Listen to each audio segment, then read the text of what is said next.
speaking of Michael Jackson, Quincy also said that Michael claiming that he had vitiligo. Oh, with the skin? With the skin, he said that was all bullshit. Yeah, that's bullshit. Anybody with common sense will tell you that. I don't know what happened with Michael. Michael's not here to defend himself, but Michael got weird after Thriller. After he got all that motherfucking money, I just think he didn't have nothing to do with his paper, and he wanted to get his skin done, his hair. And what's crazy about the history of America, 300 years from now, when they do the Michael Jackson story, they're never going to mention he was from Indiana. They're never going to mention he was a black man with a big nose and afro. They're going to say he was white. They're going to think that whole story is going to change. Trust me when I tell you that. Yeah, I mean, I agree, because I think his mom said that he had vitiligo and he didn't want to look like a spotted Well, cow. when you're paying all like the that. bills, Michael's paying all the bills. Mike dead, still paying all the motherfucking bills over there. If they said Michael Jackson's coming back to Earth 2019 on a date, Michael's still paying the bill, everybody in that Jackson family is going to say, yep, Michael's going to be here by 3:30. Because when you're paying all the bills, pretty much people will ride your dick forever. Yeah. That's real.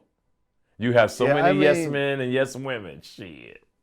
Well, because you could say, okay, well, the skin bleaching wasn't true, but what about the nose? Right. What about the wigs? Exactly. The kids. Yep. Let's go a step further. The kids. The kids are definitely not his kids. Oh, definitely not. And maybe he never wanted to put, you get rich, you get weird. Maybe he never wanted to put his dick in some real pussy. I truly feel if Mike Jackson would have got some pussy, that he'd have been fucked up like everybody. He'd have been stalking hoes.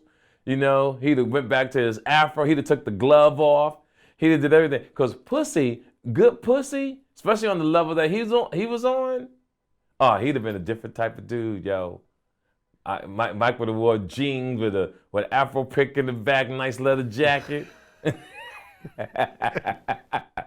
have been smooth, I wonder how they would have turned out if they never would have got famous. Yeah. It's interesting. Because they was in Indiana, where they'd have been the gangs, where Michael have a low haircut, but he been working in a factory, It's so many things to think about. If you know their background, if they never would have made it, what would Michael have been? And would he have still been here?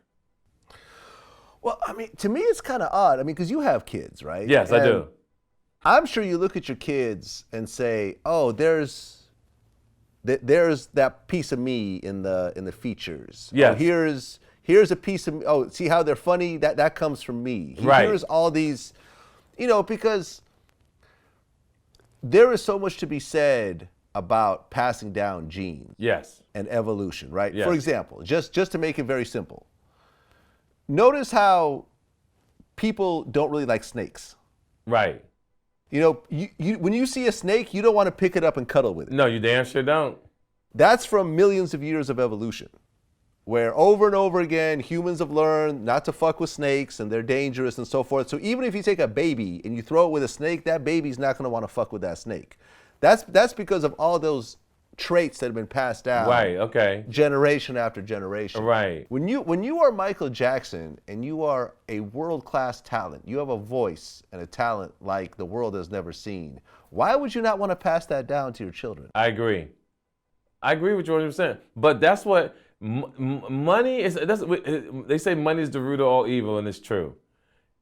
Success really took Michael Jackson and put him in a different lane that none of us can really explain. And I'm tired of people always trying to defend, and he's not this way, he's not that way. It's because money put him in that situation, and it is what it is. I really wish the man still was here, because when I was listening to his music the other day, I was like, damn, this man is really fucking missed. He was really that dude. And for anybody in my age group, if you ever got to see, most people know about the Jacksons. I'm going to take people back to 1969. I was watching Michael Jackson on the Ed Sullivan Show on my mother's floor in Jersey City, New Jersey. I saw the most talented group of kids I've ever seen in my life. Now, there's been other groups over the years, New Edition, et cetera, but the Jackson 5, the way they moved and everything, it was unbelievable. It was truly gifted talent. I agree.